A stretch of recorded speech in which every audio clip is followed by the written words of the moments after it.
Parce qu'en fait, moi, ce qui m'intéresse, c'est pas tellement la maladie, c'est la vie. Et que le rétablissement, ça parle de la vie. Ça parle d'accompagner la personne dans sa capacité à être vivant parmi les autres.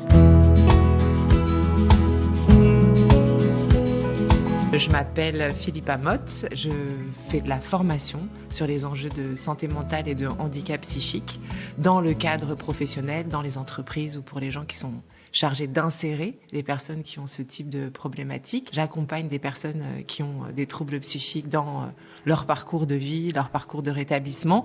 Et tout ça est né du fait que je suis moi-même concernée par un trouble psychique depuis l'âge de 20 ans, qui a pris un caractère assez sévère dès le départ, qui a représenté vraiment un grand défi. Entre l'âge de 20 et 31 ans, j'ai été prise en charge d'une manière qui, moi, m'a semblé extrêmement violente et brutale, avec des internements sous contrainte, la contention, l'isolement, la médication forcée. J'ai eu très peur parce que ça a pas du tout répondu à la souffrance dans laquelle j'étais. Entre chaque crise, j'ai fait des études, je me suis mise à bosser, je me suis mariée, j'ai fait des enfants. Donc, d'une certaine façon, sans le savoir, j'ai toujours réussi à me rétablir. Au moment de la 4e crise que j'ai faite, pour la première fois, j'ai pas été internée sous contrainte. Le médecin qui m'a pris en charge, qui s'appelle le docteur Christian Gay, était en train d'importer en France un modèle d'accompagnement qui vient des États-Unis, qui s'appelle l'association Clubhouse France, dont le modèle d'accompagnement et toute la philosophie est fondée sur ce qu'on appelle le rétablissement, d'ouvrir un espace et un lieu pour permettre à des personnes qui sont touchées par des troubles psychiatriques de reprendre du pouvoir sur leur vie,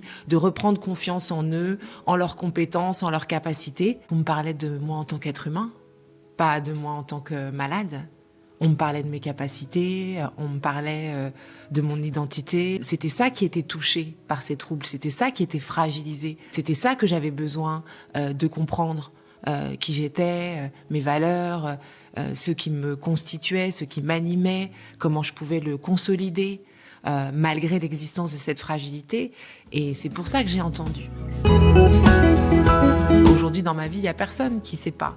Les gens avec qui je travaille savent. C'est un outil pédagogique même, aujourd'hui pour moi, c'est ce vécu. Mais encore une fois, moi j'ai 45 ans. Les 10 premières années avec mon trouble, c'était même pas un tabou, c'était un non-sujet de société. Donc on a beaucoup avancé quand même depuis 10-15 ans. Le propre de la maladie psychiatrique, c'est d'instaurer du désespoir à l'intérieur de quelqu'un. Mais c'est un mytho, ça s'arrête à un moment donné. On revient, même s'il y a des moments où c'est d'une obscurité et d'une difficulté absolue, ça je peux en témoigner. J'y suis allée, j'y ai passé du temps, trop de temps.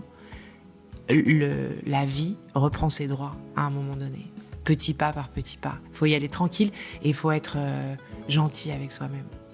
Il faut être beaucoup de douceur vis-à-vis de soi-même. Voilà.